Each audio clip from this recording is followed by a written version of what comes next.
The city glistened under neon lights as FBI agent Camille Rivers drove through the night, her mind racing with the final pieces of a case that could shatter powerful circles of corruption.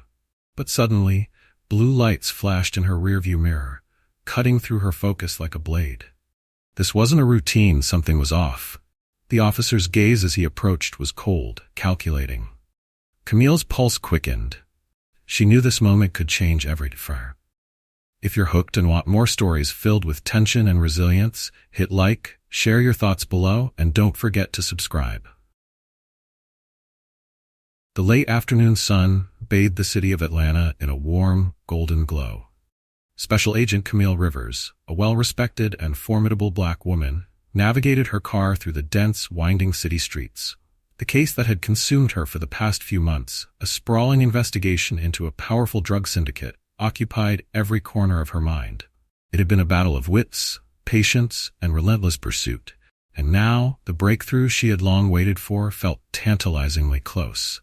The fatigue from sleepless nights and endless days lingered at the edge of her awareness, but the promise of justice pushed it aside. Camille knew the weight of her achievements. In a predominantly white, male-dominated field, she had fought through countless obstacles to claim her position, earning the respect and trust of her peers through sheer perseverance and intellect. Yet, she was no stranger to the silent and overt challenges that accompanied her path. Each victory carried not just pride, but a reminder of the barriers she had overcome. With one hand on the wheel and the other resting thoughtfully on her lap, she replayed the latest briefing in her mind, connecting threads of intel and scanning for any missed details. The city hummed with life around her, its streets packed with people, moving to the rhythm of daily routine. Just as she switched lanes, the sudden glare of flashing blue and red lights illuminated her rearview mirror. The sharp wail of a siren pierced the steady background noise, jolting her out of her reverie. Camille's brow furrowed in confusion. A quick glance at her speedometer confirmed she was driving within the limit. Her eyes darted to the side, taking in the crowded street filled with pedestrians and other vehicles. Instinctively, her pulse picked up as she flicked on her turn signal and eased her car to the curb. She exhaled slowly, years of field training and composure kicking in as she prepared for what should have been a standard interaction. The police cruiser came to a halt behind her, its presence looming. Moments later, the driver's door opened, and a tall, imposing officer stepped out. His uniform was crisp, his gait unyielding, and his face a mask of stern authority. The badge glinting on his chest read, Officer Barlow. And though Camille had encountered many officers over her career, something about his demeanor raised an alarm in her mind.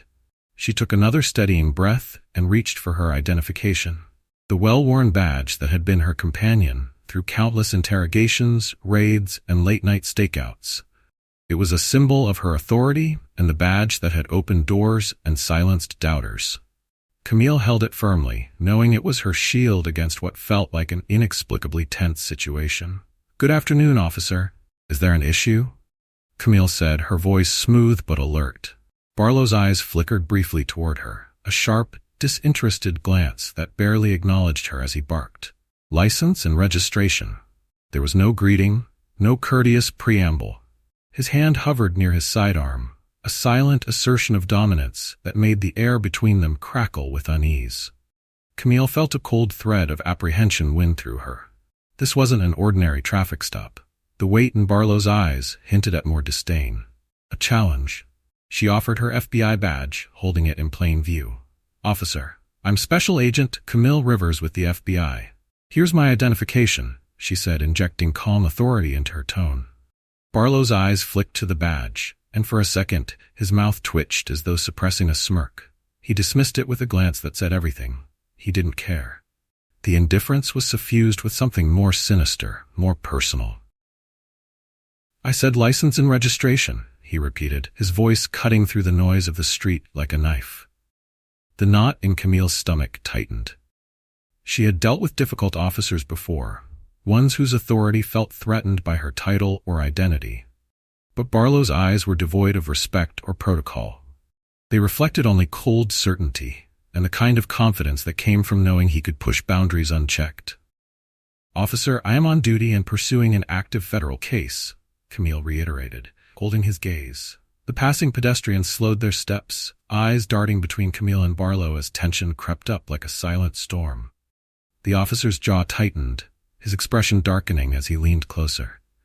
"Out of the vehicle," he ordered, his tone louder now, commanding attention from the onlookers who exchanged murmurs of curiosity and concern. Camille's heart thudded against her ribcage. She knew this was wrong, a blatant overreach, and yet, as she assessed the steely set of Barlow's eyes, she recognized the thin line between control and chaos. In this moment, compliance was not surrender, it was strategy. With steady hands and a gaze that refused to show fear, she reached for the door handle and prepared to step out, knowing that the encounter was already spiraling into dangerous territory. "Bookmark, go back." Camille's pulse quickened as she stepped out of the car, each movement measured and deliberate. The weight of the stares from nearby onlookers pressed on her, their whispered voices blending into a low murmur. She kept her hands visible, instinctively knowing that any sudden movement could escalate the situation further. Officer Barlow's eyes narrowed as he watched her, a glint of superiority flickering behind his stoic mask. "Step over here," Barlow ordered, gesturing sharply to the space by the side of her car. Camille complied, the muscles in her shoulders tense as she moved. The officer's posture was rigid, his hand still hovering close to his gun, silent but unmistakable threat. "Listen, I'm cooperating, but I need you to understand who I am and why this is a mistake," Camille said, injecting as much control into her voice as possible. She needed to diffuse this before it spiraled further out of control. The last thing she wanted was to become another statistic, another headline underscoring injustice and misuse of power. Barlow's gaze hardened, his lips curling slightly as if suppressing a sneer. "I don't care if you're the director of the FBI," he spat, his voice carrying across the street, drawing more eyes. "Out here, you follow my orders. Now turn around." Camille's throat tightened. This was no longer just an abuse of power, it was a calculated humiliation. Yet she forced herself to remain composed, mentally replaying the countless high-stress scenarios she'd trained for. "I'm a federal agent, officer. There's no justification for this," she pressed, hoping reason might still reach him. "Turn around." Barlow barked, his patience apparently worn thin. The crowd shifted, their unease palpable as the tension mounted. Camille knew that refusing could ignite an immediate response, but the degradation of obeying, despite her status and innocence, was almost unbearable. After a long, weighted pause, she turned, keeping her hands up and out, palms facing forward. Barlow stepped in and, without any warning, grabbed her wrist, twisting it behind her back with more force than necessary. Camille winced, a sharp sting shooting up her arm as the cold metal of handcuffs snapped around her wrists. A gasp rippled through the small crowd gathered nearby. Some raised their phones, the tiny lenses catching the injustice unfolding. Camille's face burned with a mixture of anger and shame. This was beyond wrong. It was a public display meant to strip her of authority, of dignity. "You think that badge makes you untouchable, don't you?" Barlow muttered close to her ear, his voice low and venomous. He tightened the cuffs, making her bite back a gasp. "Out here, it's just a piece of metal." Camille held her head high, fighting the impulse to respond. She knew better than to show weakness. It was a game of power, and she refused to give him the satisfaction of seeing her break. Her eyes locked with a woman in the crowd, who stood wide-eyed, phone raised. The woman mouthed something that looked like, "Are you okay?" Camille gave a small, almost imperceptible nod, her gaze communicating what her words couldn't. "I'll get through this." Barlow roughly steered her towards his patrol car, ignoring her attempts to reason with him. The world around her blurred as adrenaline surged through her veins, her mind racing to calculate her next move. She was not without resources. She had allies, colleagues who would come looking for her, but that would only matter if she managed to stay safe until then. The car door slammed behind her as she was pushed into the back seat, the hard plastic seat biting into her wrists and back. Camille inhaled sharply, the scent of leather and disinfectant filling her nose. From outside, she could still hear the murmurs of the crowd and the distant shudder of camera phones. These bystanders might be her only witnesses, and their recordings could become the evidence she would need to make this right. Barlow climbed into the driver's seat, his face visible for a moment in the rearview mirror. His expression was stone cold, devoid of any trace of doubt or hesitation. It wasn't just about power was personal. Camille's jaw clenched as the car pulled away from the curb, taking her further from the safety of familiar streets and deeper into the unknown. The city she had protected for so long felt different now, like a cage. But Camille refused to let that cage close around her. This wasn't the end. It was only the beginning of a fight she intended to win. Bookmark. The patrol car glided through the city streets, leaving behind the crowd of shocked onlookers. Camille's wrists throbbed where the cuffs cut into her skin, a biting reminder of her current reality. She forced herself to stay calm, even as the humiliation of being treated like a criminal gnawed at her. Every jolt of the car seemed to emphasize her helplessness, the scene replaying over and over in her mind. How had a routine drive turned into this? Officer Barlow's eyes flicked to the rearview mirror, his smirk visible in the sliver of reflection. The city's tall buildings blurred past, their presence cold and indifferent. Camille's heart thudded as she considered her options. She had faced many tough situations before, raids, standoffs, and moments when lives hung by a thread. But this felt different. This felt personal, targeted. The minutes passed slowly, each one heavy with the silence inside the car. Barlow finally spoke, breaking the tense quiet with a voice dripping in condescension. "You really think that badge is some kind of shield, don't you? Like it makes you invincible." Camille's eyes narrowed, catching his gaze in the mirror. She didn't speak. There was no point in sparring with him now. It would only fan the flames. Her mind worked furiously, running through what she knew. If Barlow was willing to pull a move this bold, then there was more to this than just a traffic stop. It was a power play, but why? And why her? The patrol car took an unexpected turn, veering away from the precinct she was familiar with and onto a road that led toward the city's outskirts. Camille's chest tightened. This wasn't standard procedure. Her instincts screamed a warning, the kind that had kept her alive in countless risky operations. "Where are we going?" she asked, her voice steady despite the questions racing through her mind. Barlow didn't answer.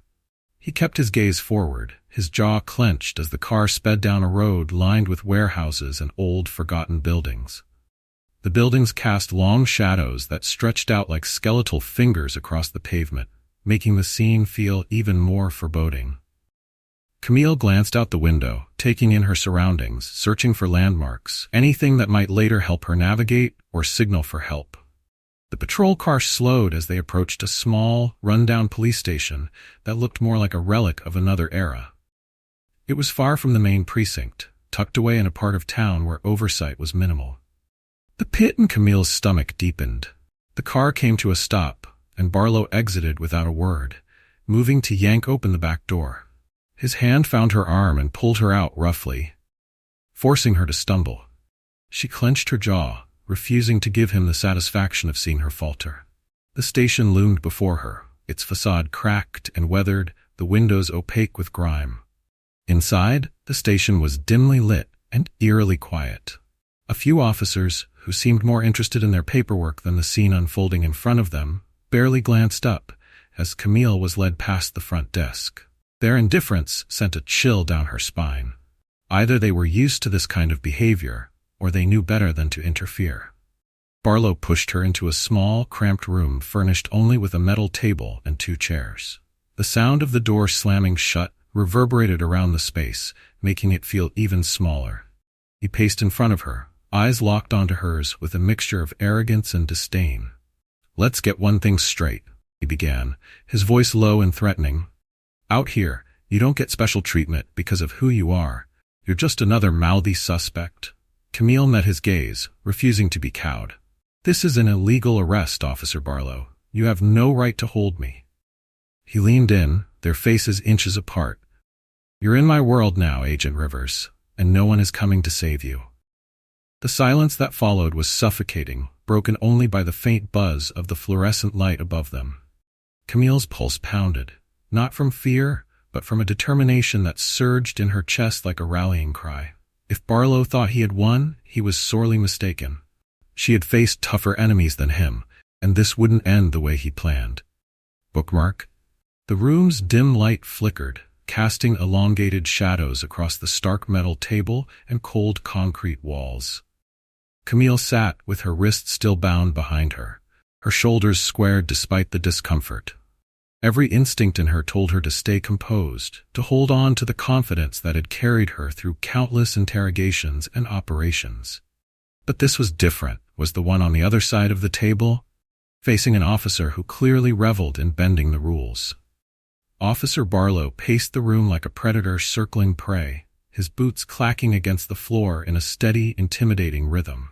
The sound resonated in the small space, adding a drumbeat to the silence that made the air feel thicker. Camille's eyes followed him, sharp and unyielding, refusing to show the slightest crack in her armor. "You know," Barlow said, his tone dripping with mock amusement, "it's funny how people like you think a badge puts you above everyone else. But out here, all that means nothing." He stopped pacing and leaned forward, planting his hands on the table and staring down at her. Camille's gaze didn't waver. "This isn't going to end the way you think," she said, her voice calm but edged with steel. "You're stepping so far outside the lines that you won't even see them when this is over." Barlow's smirk faded into a scowl. He pushed himself upright and crossed his arms, the muscles in his jaw clenching. "We'll see about that, Agent Rivers," he sneered, drawing out her title like it was a joke. With one last glance full of disdain, he turned and walked out of the room, the door slamming shut behind him and echoing in the silence. Camille let out a slow breath, her muscles still taut with tension. The room was silent, save for the distant murmur of voices from somewhere deeper in the station. She shifted her wrists, testing the cuffs. The cold metal bit into her skin, a sharp reminder of her current vulnerability. This wasn't just an arrest, it was a deliberate act meant to strip her of power and credibility.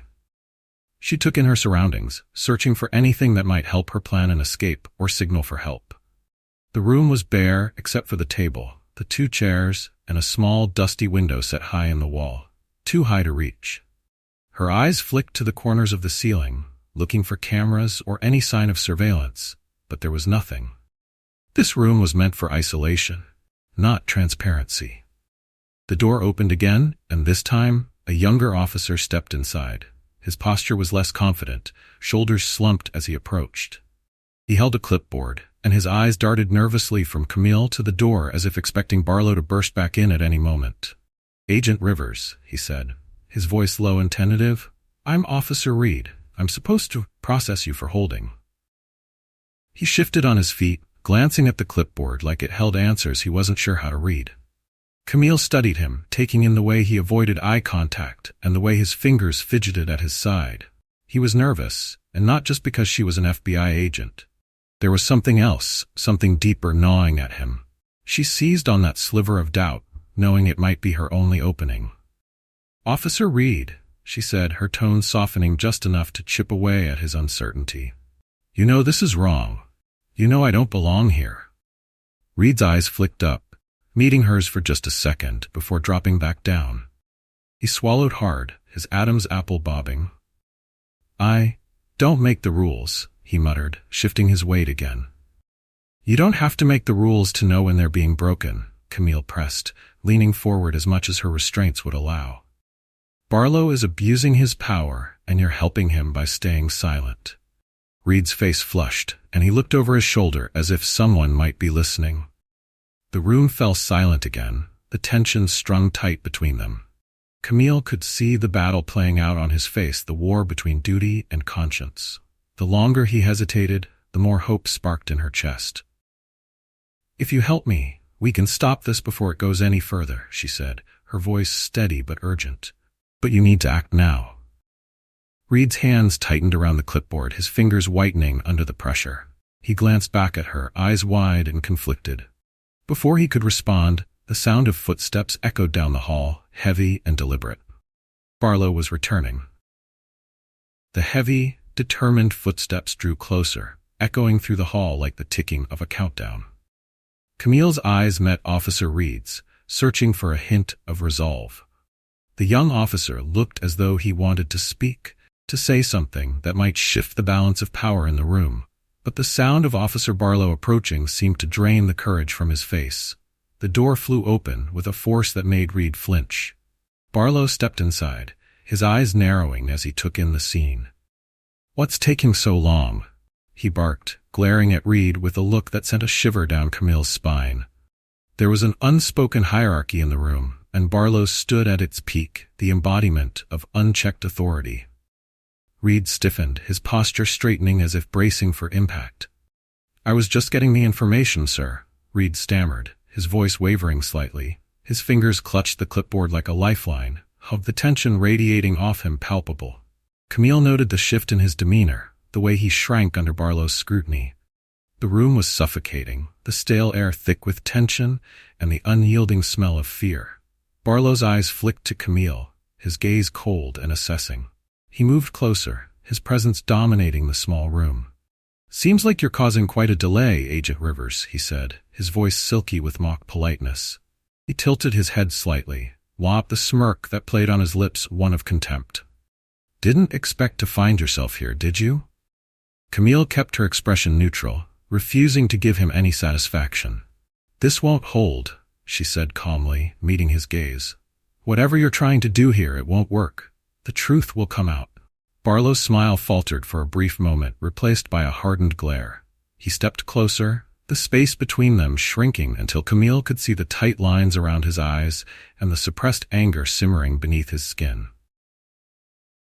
"You're not in control, Agent," he whispered, the words seething with barely contained fury. "And no one's going to care about your badge when this is over." The silence that followed was almost suffocating. Reed shifted uncomfortably, the clipboard now shaking in his grasp. He opened his mouth as if to say something, then quickly closed it again, glancing nervously between Camille and Barlow. Camille's pulse quickened. She needed to break through Reed's hesitation before it was too late. "Officer Reed," she said, her voice carrying a note of urgency.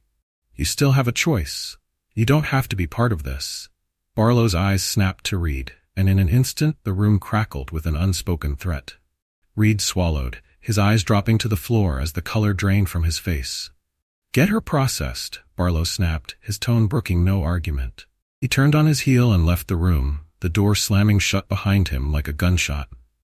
For a moment, the only sound was Reed's ragged breathing. His eyes met Camille's again, but they were different now, filled with a conflict that warred against the fear written across his face. He approached her slowly, setting the clipboard down on the table and looking down at his trembling hands. "I can't," he started, voice low, barely above a whisper. He stopped, running a hand over his face as if trying to wipe away the doubt. "I can't do this." Camille's heart leaped at the crack in his composure. "Then don't," she urged, her voice firm but encouraging. "You know this isn't right. You don't have to follow his orders." Reed glanced nervously at the door, then back at Camille. The seconds stretched out, heavy with the weight of his decision. Finally, he took a shaky breath and reached for his keys, moving behind her. The metallic clink of the handcuffs being unlocked was almost deafening in the quiet room. The pressure on Camille's wrists eased, replaced by the rush of blood returning to her hands. "You need to go," Reed said, his voice urgent but still unsure. "I'll cover for as long as I can, but you need to get out before he realizes what's happening." Camille stood, rubbing her sore wrists and searching Reed's face for any sign that this was a trap. But all she saw was a young man caught between right and wrong, trying to choose which side to stand on. "Thank you," she said quietly, sincerity lacing her words. He nodded, already moving to the door to check the hallway. With a deep breath, Camille readied herself. This was her chance, and she wouldn't waste it. Bookmark that. Reed cracked the door open, peering down the dim hallway. The low hum of conversations from distant rooms and the static of a radio somewhere down the corridor were the only sounds. He turned back to Camille, his face pale but resolute. "Go now," he whispered, motioning for her to move quickly. Camille's heart thudded as she slipped past him, her senses on high alert.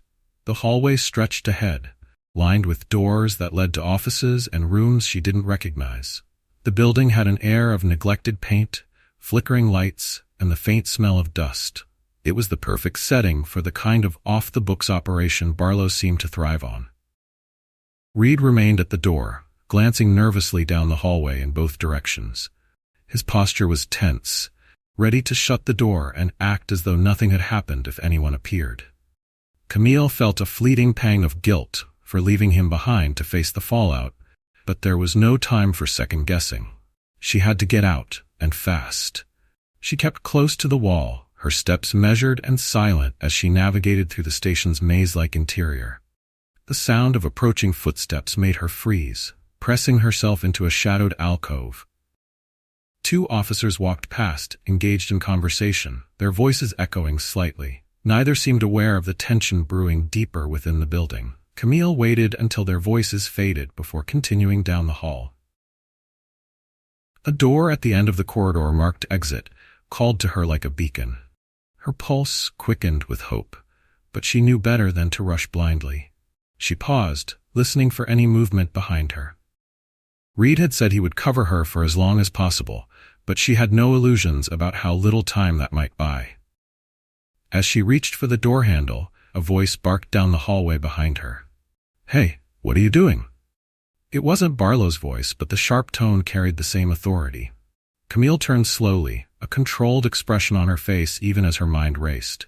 An officer with sharp features and a curious gaze stood a few yards away, arms crossed over his chest. His badge read Officer Jenkins. For a moment, neither moved, and the hallway felt too narrow, too suffocating. "Just taking a break," Camille said smoothly, mustering every ounce of confidence she could. "It's been a long day." Jenkins' eyes narrowed, and he took a step forward. Camille's body tensed, calculating the distance between them and the door. "I don't think I've seen you around here before," Jenkins said, suspicion lacing his tone. "Where's your ID?" Before Camille could answer, the radio on Jenkins' shoulder crackled to life with a burst of static and a voice that made her blood run cold. "Officer Jenkins, report to the interrogation room, now." It was Barlow. Camille seized the moment of distraction. With one quick motion, she pushed open the exit door and slipped out into the cool night air. The sudden burst of freedom hit her like a shock, but there was no time to savor it. She ran, the soles of her shoes slapping against the cracked pavement behind the station. The dark alley stretched ahead, hemmed in by brick walls that offered both cover and confinement. Adrenaline coursed through her, sharpening her focus. She could hear raised voices behind her, the station coming to life with sudden activity. The chase was on. Camille's lungs burned as she darted through the labyrinth of alleys, each corner presenting a new risk, a new potential trap. She forced herself to think, to plan. She needed a place to regroup, to reach out for help. The streetlights cast pools of orange light that barely cut through the shadows, offering just enough visibility to keep her moving.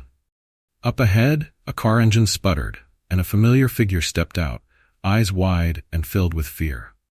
It was Reed. He glanced over his shoulder nervously, his face pale under the dim light. "Over here," he called in a hushed tone, motioning her to hurry. Camille's feet barely touched the ground as she rushed toward him. He opened the passenger door, and she slid in, breath coming in gasps. Reed jumped in after her, starting the car with trembling hands. "What are you doing?"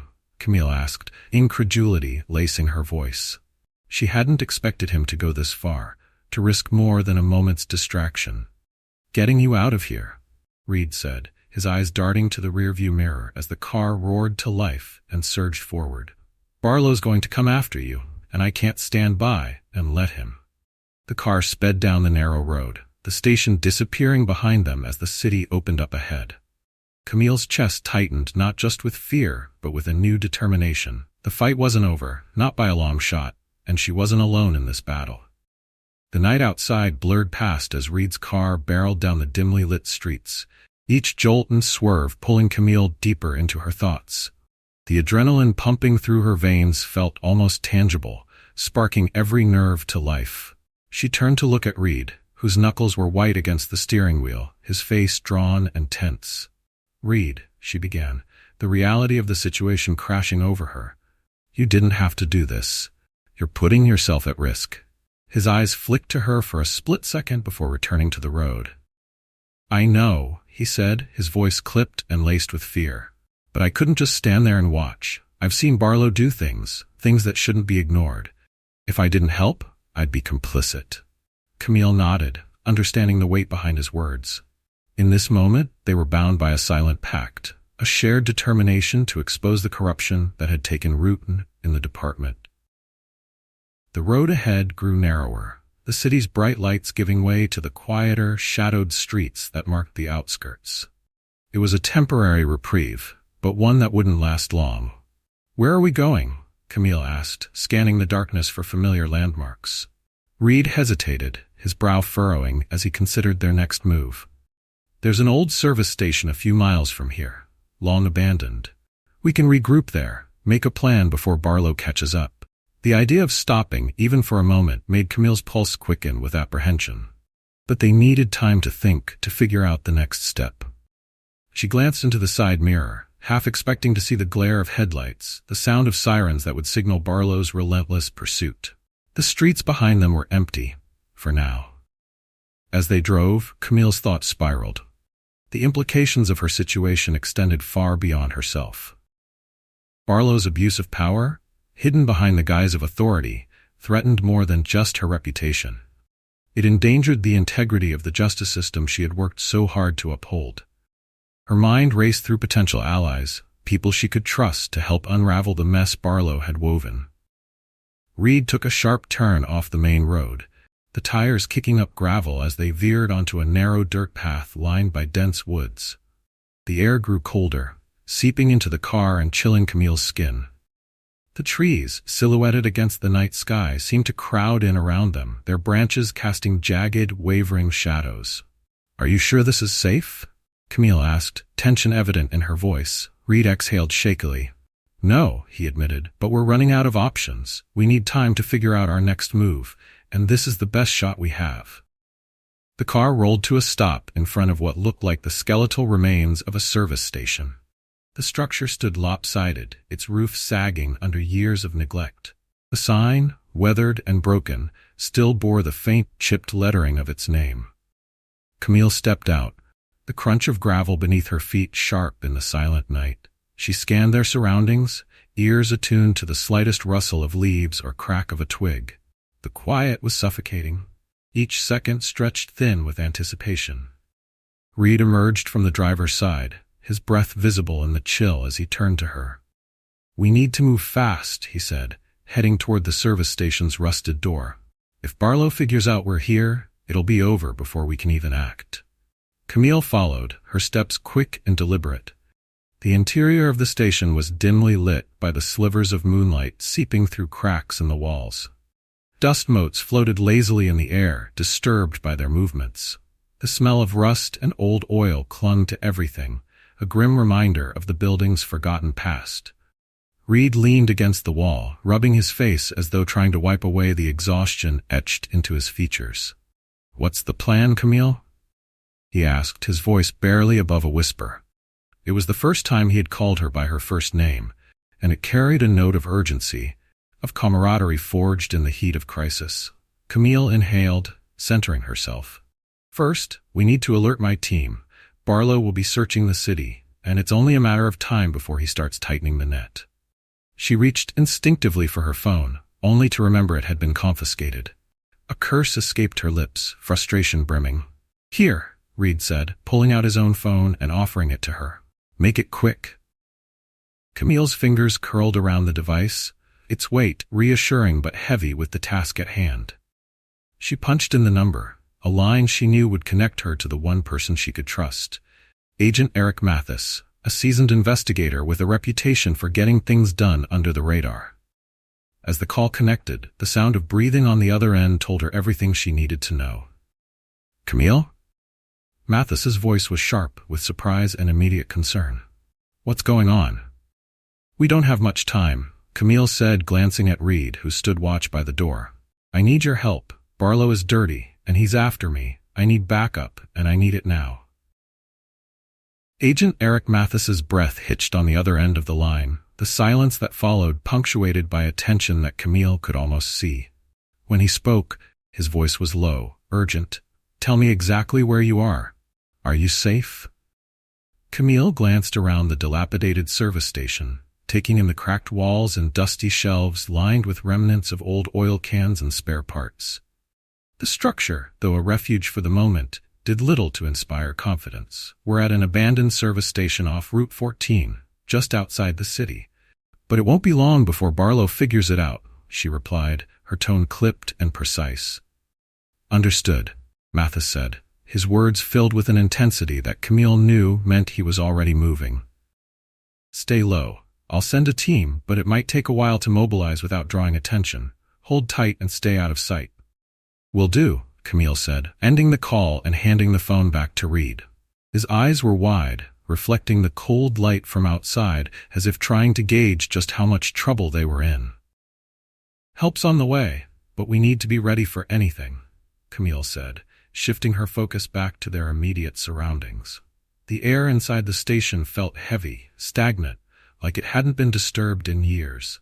Every creak of the building settling and distant howl of wind made her flinch. Barlow wasn't the type to give up easily. He'd be relentless, and she knew it. Reed's gaze darted between the boarded-up windows and the dark forest beyond.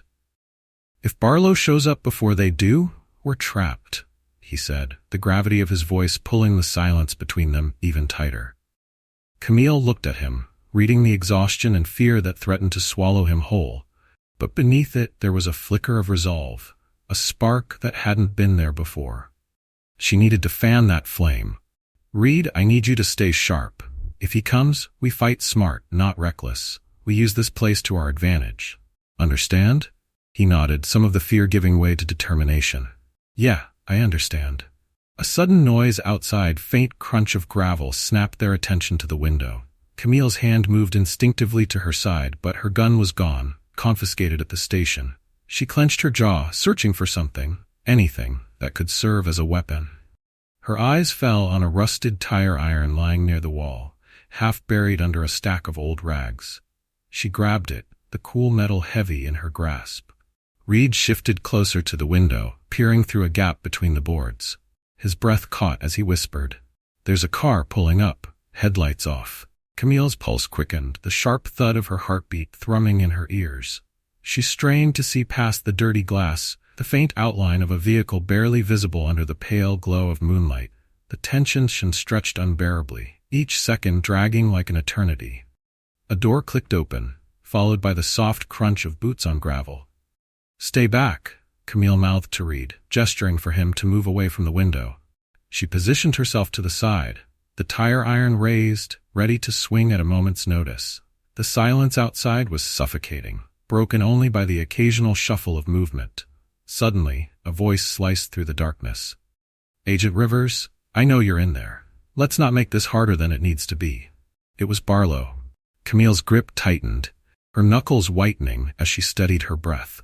He was taunting her, drawing out the moment. She could imagine the smirk stretching across his face, the satisfaction he took in cornering her.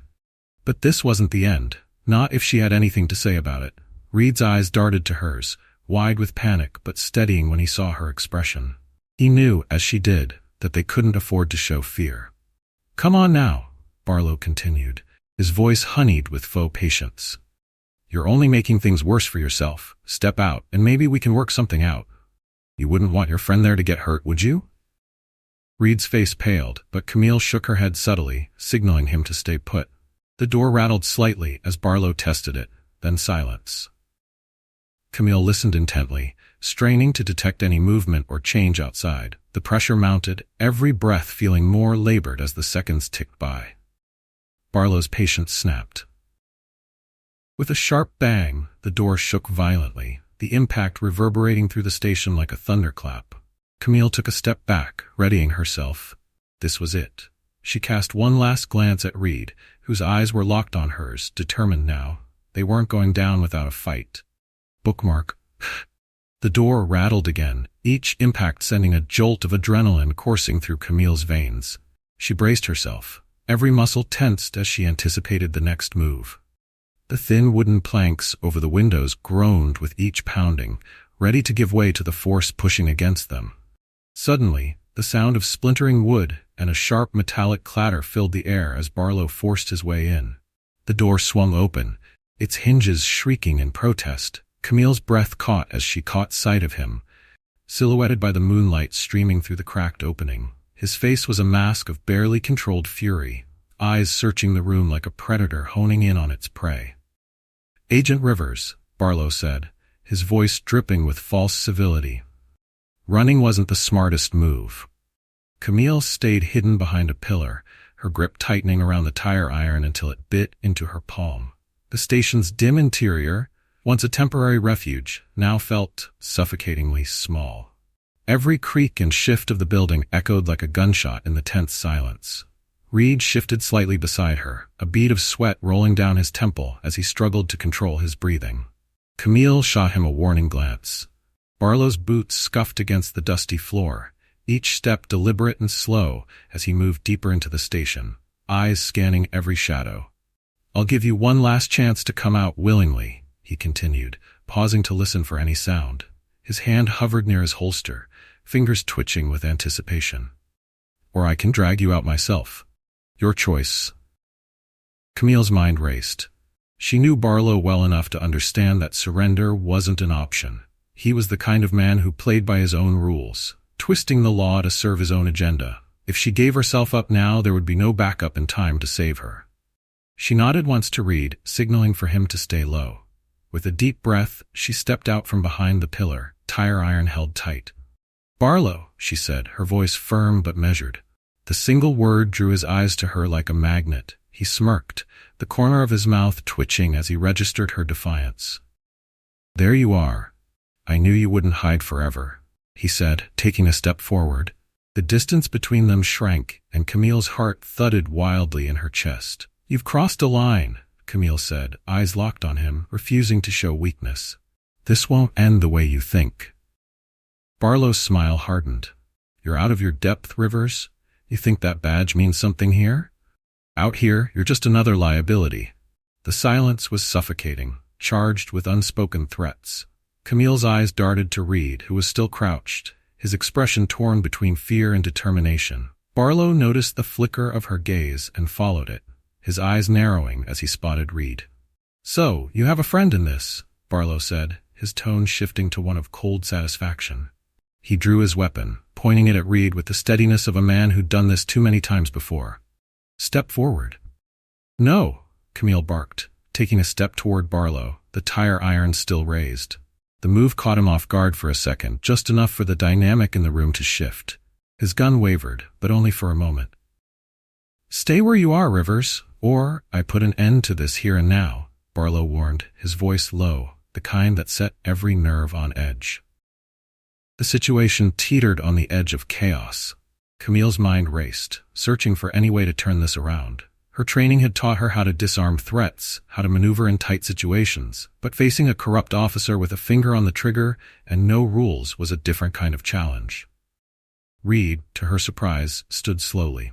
His eyes were locked with Barlow's, and though they trembled with fear, they also burned with defiance. "This ends now, Barlow," he said, voice stronger than before. "I'm not part of this anymore." Barlow's jaw tightened, his eyes narrowing into slits. The air in the room shifted, heavy with tension. Camille moved instinctively, using the distraction to close the distance between her and Barlow. With a sharp, decisive motion, she swung the tire iron at his arm, connecting with a thud that sent the gun clattering to the floor. A snarl erupted from Barlow as he stumbled back, clutching his arm. "You'll regret that," he spat, eyes blazing with fury. But Camille didn't hesitate. "Reed, get the gun," she shouted, lunging forward to keep Barlow off balance. Reed's hesitation lasted only a heartbeat before he dove for the weapon, his fingers closing around the cold steel. Camille stepped in front of Barlow, ready for whatever came next. They weren't just fighting for survival now, they were fighting to end the cycle of power that had gone unchecked for too long. Reed's hand shook as he gripped the gun, eyes flicking between Camille and Barlow, who staggered backward, his face a mask of rage and disbelief. The room seemed to contract around them, every breath amplifying the silence that followed the scuffle. The service station, once an echo of forgotten days, now held the electric charge of a battle about to break wide open. Barlow's eyes, sharp with pain and fury, locked onto Camille's, his lips curling into a sneer. "You think this changes anything?" His voice was rough, laced with venom. "You're done, Rivers. Both of you are." Camille's heart pounded as she assessed their precarious position. They had only a sliver of time before things spiraled beyond control. Outside, the wind whistled through the cracked walls, a ghostly soundtrack to the scene unfolding. She kept her focus on Barlow, stepping closer to keep him off balance, each movement measured and purposeful. "Reed, keep that on him," Camille said, her tone calm but unyielding. She could see the internal battle playing out in Reed's eyes, grappling with the resolve that had brought him this far. His jaw clenched, and he nodded, straightening as he aimed the gun at Barlow. Barlow shifted, trying to mask the pain radiating from his injured arm. "This isn't going to end well for you, kid," he spat, his voice cutting through the tense silence. "Think about what you're doing. This isn't a movie. You're throwing your life away." Reed's eyes hardened, the tremor in his hands lessening. "No," he said, surprising even himself with the steadiness in his voice. "I'm saving it. And others." Camille seized the moment. "It's over, Barlow. The backup is on its way, and when they get here, your games are finished." Barlow's eyes darted toward the window, calculating. His silence spoke volumes, but it didn't hide the flicker of doubt that crossed his face. He was caught, and he knew it. The corrupt power he wielded was slipping through his fingers, inch by inch. A noise outside, crunch of footsteps on the gravel, made all three of them flinch. Camille's pulse quickened as she strained to listen. Had backup arrived, or were they about to face another threat? The air grew taut, every second stretching unbearably. Suddenly, a voice shouted from beyond the broken-down walls, echoing through the stillness. "This is Agent Mathis. Camille, are you in there?" Relief flooded her senses, sharp and bright. The cavalry had arrived. "Inside!" Camille shouted, not daring to take her eyes off Barlow. Reed exhaled, a shudder of relief passing over him as the sound of footsteps multiplied. The pounding of boots on the ground reached them a moment later, followed by the door bursting open, revealing Mathis and a team of armed agents. "Stand down," Mathis commanded, his eyes taking in the scene of the defiance in Camille's stance, the trembling resolve in Reed, and Barlow's twisted scowl. The room filled with agents who moved with swift precision, their weapons trained on Barlow as they closed in. Barlow lifted his hands slowly, the fire in his eyes turning to cold calculation. He smirked one last time, looking directly at Camille. "This isn't over," he said, his voice low and unrepentant. "Oh, it is," Mathis replied, stepping forward. "For you, it is." Two agents moved to restrain Barlow, who didn't resist but maintained an air of defiance. Camille lowered the tire iron, her muscles finally loosening as the tension ebbed. Reed's hands fell to his sides, the gun now pointed at the floor, his breath coming in shaky gasps. Mathis approached Camille, eyes narrowing as he scanned her face for injuries. "You all right?" Camille nodded, exhaustion hitting her in a sudden wave. "Thanks to Reed," she said, glancing at the young officer who had risked everything to stand by her. Their eyes met, and in that shared look, an unspoken understanding passed between them. They had faced something dark, but they had not let it consume them. The station was alive with movement as agents secured Barlow and began collecting evidence. The dusty, forgotten space had transformed into a scene of justice reclaimed. "Let's get you out of here," Mathis said, placing a reassuring hand on her shoulder. Camille took a deep breath, stepping out of the station into the cool night air that felt cleaner than ever. It was a new beginning, not just for her, but for the truth that would soon be laid bare. The night air felt sharper outside the old service station, as if the tension inside had seeped out to chill the world around them. Camille stood on the gravel, surrounded by the buzz of agents who moved like a well-oiled machine. The chaos of minutes ago had given way to focused energy as evidence was bagged, and Barlow was secured in a police vehicle. The cold satisfaction of seeing him restrained sent a shiver of triumph through her. Reed stood a few feet away, looking shell-shocked yet relieved, as if the weight of his actions was only now settling onto his shoulders. His eyes met Camille's, and though he was still shaken, there was a sense of newfound resolve there. Mathis's voice cut through the din as he barked orders to the other agents. He turned to Camille, a question written across his brow. "What's next, Rivers?" he asked, the intensity in his voice suggesting that he already knew this was only the beginning. Camille drew a deep breath, eyes narrowing as they drifted toward the dark tree line beyond the service station. "Barlow wasn't acting alone," she said, the certainty in her voice making it a statement rather than a suspicion. "There's more to uncover. I need to know who else is involved." Mathis nodded, his expression hardening. "We'll dig into it. Barlow won't be able to keep his mouth shut for long. People like him always slip when they think they've still got a card to play." A sudden noise of branch snapping somewhere beyond the edge of the clearings, Camille's instincts on high alert. Her gaze flicked to the woods, scanning for movement.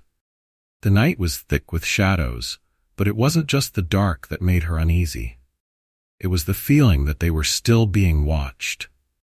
Mathis followed her line of sight, his hand instinctively resting on the weapon at his side. "We need to sweep the area," he said, signaling to two agents who nodded and began moving toward the perimeter with flashlights cutting arcs through the gloom. Camille's jaw tightened. The danger hadn't passed. It was lurking, silent and calculating. Barlow's smirk flashed in her mind, and she knew he was only a piece of the puzzle piece that was now out of play, but had left a trail of secrets behind. "You did good back there," Mathis said, breaking her thoughts. His voice held a rare softness, respect threaded through the usually stern tone. "Couldn't have done it without him," Camille said, nodding toward Reed, who looked up at the mention. The young officer's eyes met hers, weary but grateful. A voice crackled through a nearby agent's radio, interrupting the moment. "Perimeter clear so far, but we've found tire tracks leading into the woods, heading north." Camille's eyes narrowed. The tracks meant that someone had been here, watching, and had left in a hurry. Her stomach nodded with the knowledge that whoever it was might not be working alone. "Mathis, I think we need to follow those tracks," Camille said, urgency propelling her forward. "If Barlow's associates are slipping away, we need to know where they're going." Mathis nodded. "Agreed. I'll send a team to track it. You, however, need to get back to headquarters and rest. You've been through enough for one night." Camille opened her mouth to protest, but the exhaustion in her bones made her pause. The need to see this through clashed with the reality of her body's limits. She nodded reluctantly, the taste of unfinished business bitter on her tongue. As the agents fanned out to follow the trail into the woods, Camille stepped back, the cool wind brushing her skin like a reminder that the fight was far from over. The service station, once a scene of desperation, now stood as a testament to resistance and the first step toward justice. Reed approached, his shoulders hunched with fatigue but his eyes meeting hers with newfound confidence. "I don't know what comes next for me," he said, his voice low, but I couldn't stay silent. Camille placed a reassuring hand on his arm. "You did the right thing, Reed. That counts for more than you know." In the distance, the sound of engines and voices began to fade as Mathis's team ventured deeper into the woods. The quiet night resumed its vigil, holding secrets that Camille vowed to uncover, no matter what it took. As she turned to head back to the vehicles waiting to take them to safety, a final glance over her shoulder reminded her of the resolve needed for what lay ahead. This battle was just one skirmish in a much larger war, and Camille Rivers would be ready.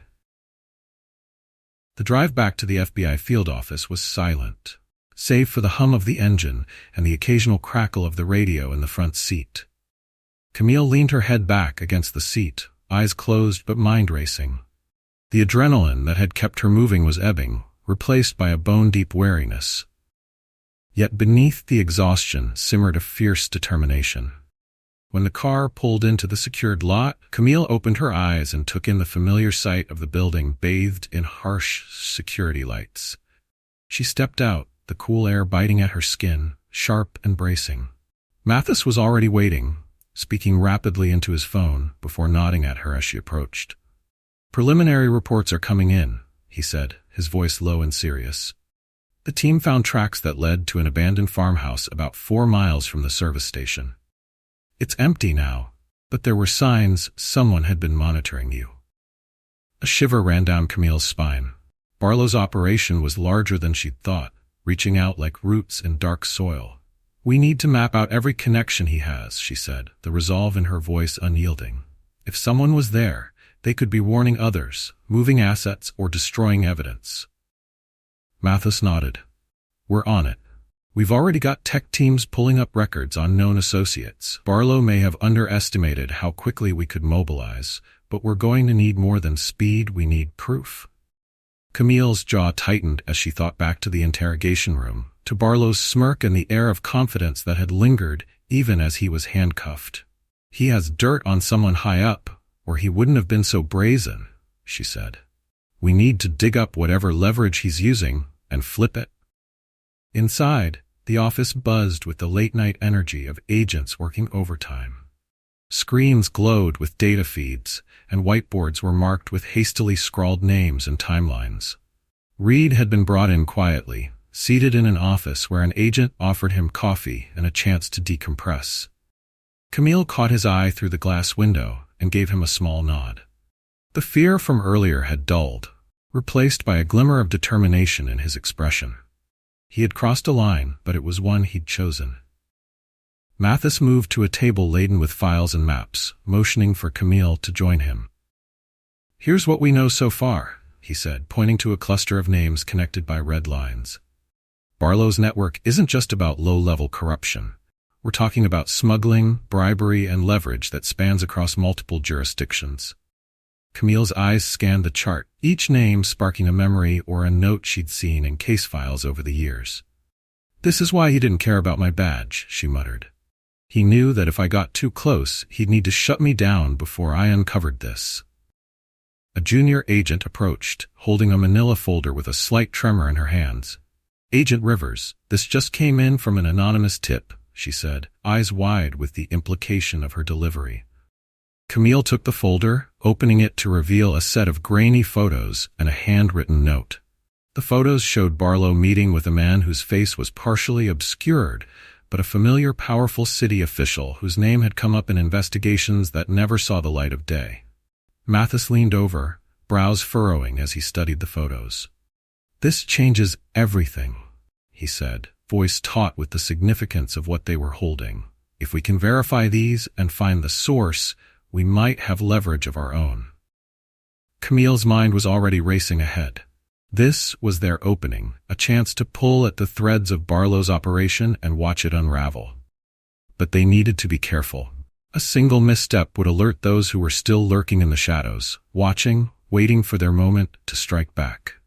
Get surveillance on every associate we've listed, Camille instructed, adrenaline sparking anew. We need eyes on them before they realize we're coming. And find out who sent these, she added, tapping the photos. They might be our way in. As Mathis relayed her orders to the tech team, Camille felt a shift in the air, as though the building itself was bracing for what was to come. This was no longer just about Barlow or the injustice she'd faced. It was about exposing a network that had thrived under the cover of power, one that would stop at nothing to protect its secrets. A knock on the glass pulled her attention back to Reed, who stood at the door, a mix of exhaustion and resolve on his face. "Can I help?" he asked, voice steady but tinged with uncertainty. Camille's gaze softened, and she nodded. "Yes, we're going to need all the help we can get." The hours that followed were a blur of strategy and mounting tension. Camille and Mathis coordinated with the surveillance team, watching the data roll in as their plan to dismantle Barlow's network took shape. Maps, diagrams, and reports covered every available surface in the office, turning it into a war room brimming with anticipation. The anonymous tip had been the turning point. The tech team managed to enhance the grainy images and confirmed the identity of the city official, Councilman Everett Lang, a man with a reputation that was pristine in the public eye, but notorious in whispered rumors among law enforcement. Lang's involvement explained the brazen nature of Barlow's actions. It was no small task to bring down a councilman with ties to power that ran deep through the city's political and criminal landscapes. As dawn approached, fatigue settled into Camille's bones, but she refused to slow down. The pieces were aligning, but the sense of urgency thrummed in her veins, driving her forward. She glanced over at Reed, who had refused to go home, his eyes heavy but vigilant as he monitored incoming feeds. He was no longer just a witness, he was part of the fight. A sudden ping from a monitor drew the attention of everyone in the room. One of the junior agents called out, "We've got movement at Lang's property. Unmarked vehicles pulling up." Camille moved closer, eyes narrowing as the grainy live feed showed shadowy figures exiting black SUVs and disappearing into the sprawling estate. "He's making a move," she said, turning to Mathis. "He knows we're close." Mathis nodded, already on the phone, coordinating with tactical units. "We're going to hit that estate," he said, eyes meeting Camille's. "But we need to be prepared for what we'll find. If Lang's there, he'll have more than just Barlow's secrets tucked away." Within minutes, the office erupted into organized chaos. Agents armed themselves, bulletproof vests were fastened, and plans were reiterated. Camille felt the tension morph into a sharp focus as she strapped on her vest and secured her sidearm. Reed approached, the exhaustion on his face overshadowed by determination. "I'm going," he said before she could speak, his tone brooking no argument. Camille studied him for a moment, then nodded. "Stay close. And if things go sideways, you get out. Understood?" Reed's jaw set, and he nodded. "Understood." The convoy of black SUVs snaked through the early morning streets, sirens silent to maintain the element of surprise. Camille sat in the lead vehicle, Mathis beside her, the weight of the impending raid pressing down on them like a storm cloud. The city's buildings rolled by, the soft glow of streetlights giving way to the dim light of dawn, painting everything in muted blues and grays. As they approached Lang's estate, a sprawling property surrounded by high stone walls and thick foliage, the quiet was broken by Mathis's voice in her earpiece. "All teams in position?" A chorus of confirmations followed, each voice a thread in the net they were about to cast. Camille's pulse raced, each beat echoing the countdown to their move. The command came, "Go." The SUVs burst forward, tires skidding to a stop as agents spilled out, weapons raised and eyes scanning. Camille moved with them, her heart pounding, but her focus razor-sharp. The estate's front door, an imposing slab of carved wood, was breached within moments, the thundering crack of the battering ram reverberating through the air. Inside, the house was dark, lit only by the beams of flashlights slicing through the shadows. The grandeur of the place's marble floors, gilded frames, and high ceilings felt hollow, a facade that masked the corruption it sheltered. "Clear," voices called as rooms were checked, one by one. But Camille knew their target would be deeper, in a place designed to hide secrets. She found herself at the entrance to a long hallway, its walls lined with artwork that felt misplaced in the sterile, dim light. Mathis was at her side, nodding as they moved forward. The quiet thud of boots behind them was the only sound until a muffled noise up ahead made Camille freeze. A voice sharp, authoritative cut through the silence. "Stay where you are, FBI?" The room at the end of the hallway burst into chaos. Camille rushed forward, heart pounding, to see agents corralling several men in suits, their faces pale with shock and fury. And there, standing in the center with his hands raised and eyes glittering with defiance, was Councilman Lang. "Agent Rivers," Lang said, a smile curling on his lips despite the situation. "I was wondering when you'd show up." Camille stepped forward, her eyes locked on him, unblinking. "The game's over, Lang," she said, voice low and unwavering. "And so are your lies." The room fell silent as Camille's words settled over the scene like a final verdict. Councilman Lang's smile faltered, replaced by a mask of cold calculation. His eyes flicked to the men surrounding him, assessing their loyalty, but their blank stares told him that he was alone. The authority he had wielded so effortlessly was crumbling, and everyone could see it. "Cuff him," Mathis ordered, stepping into the room with an expression as stern as stone. An agent moved forward, securing Lang's hands behind his back. The councilman didn't resist, though a muscle in his jaw ticked with barely suppressed rage. "You don't know what you're getting into?" Lang said, his voice dangerously smooth. "There are bigger players than me, Agent Rivers, and when they come for you, you'll wish you had stayed silent." Camille's eyes narrowed, the tension in the room amplified by his words. But the fear he was trying to sow didn't take root. She had been threatened before. She had stared down men who thought they were invincible. Lang was no different. "Let them come," she said, her tone even. "I'm not backing down." As Lang was escorted out, the house buzzed with controlled chaos.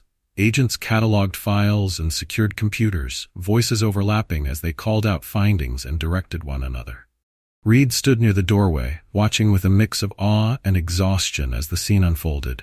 When Camille approached, he managed a small, tired smile. "You were right," he said. "There was more to this than just Barlow."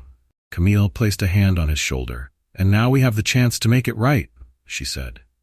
"It won't be easy, but this is just the start." A commotion at the edge of the room turned their attention.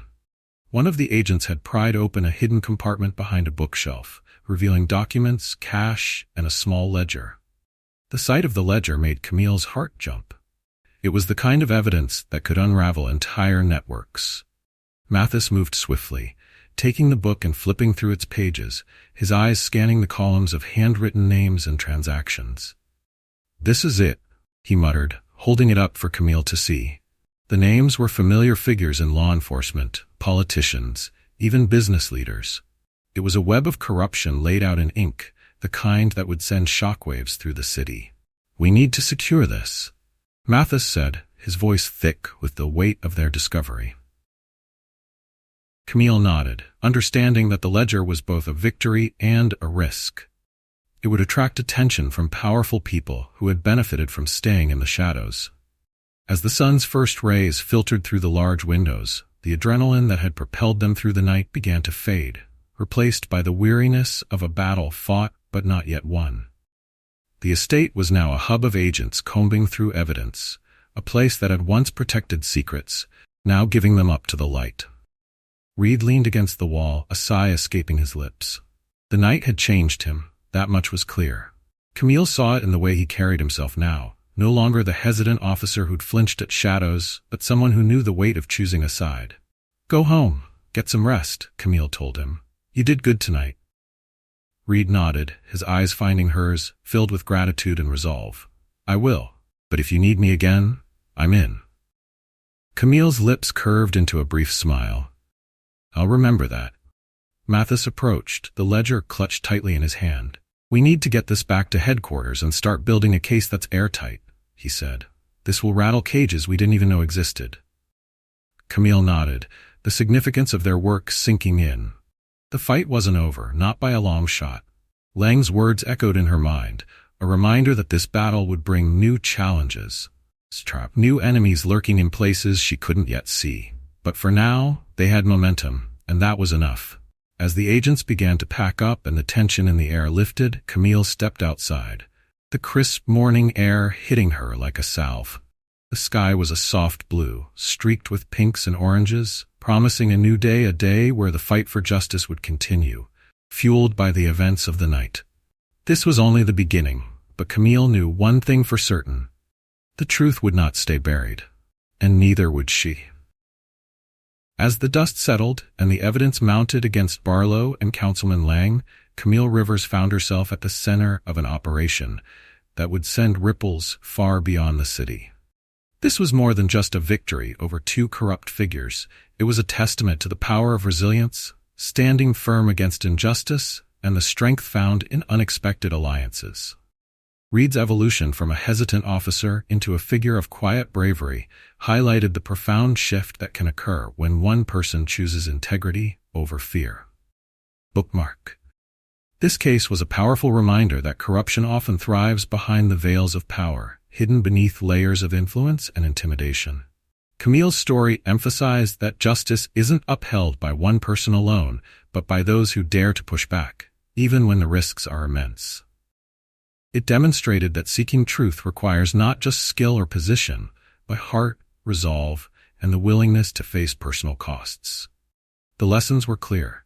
Injustice can only persist when good people remain silent, but when someone stands up, they can inspire others to follow. Camille's battle was not just about her career or reputation, it was about protecting the very ideals she believed in, flawed as they might be, and proving that justice, though hard-won, can triumph even in the face of formidable obstacles. If this story moved you, remember that acts of courage, like Camille's, happen around us every day, both in big ways and small. Support those who seek justice, raise your voice when it matters, and know that even the smallest step can be the start of meaningful change. When faced with adversity, allies often come from unexpected places, and change begins when one person has the strength to stand up for what is right. If you found this story interesting, comment with the number 1. If you found it very compelling, comment with the number 2. Share your own stories with us, and don't forget to subscribe to the channel so you don't miss out on more inspiring stories coming your way. We'd love to hear your thoughts in the comments below.